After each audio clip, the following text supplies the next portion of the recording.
দুধ চিকেন বানানোর জন্য চিকেনগুলোকে ধুয়ে ভিনিগার দিয়ে ভালো করে ধুয়ে নিয়েছি, জল ঝরাতে রেখে দিয়েছি। পেঁয়াজ, রসুন, আদা, শুকনো লঙ্কাটাকে বেটে নেব।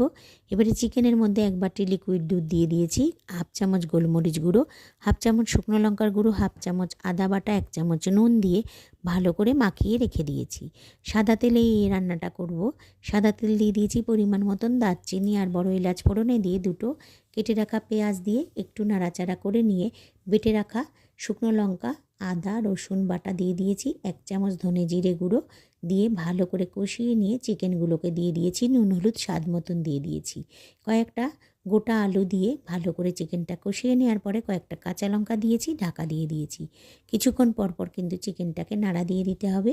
এবারে চিকেনটা যখন হয়ে আসবে 1 চামচ চিকেন কারি মশলা, 1 চামচ গুঁড়ো দুধ দিয়ে ভালো করে কষিয়ে একটু জল দিয়ে ঢাকা দিয়ে দেবো। ঢাকনা খুলে গরম মশলা দিয়ে সার্ভ করব দুধ চিকেন।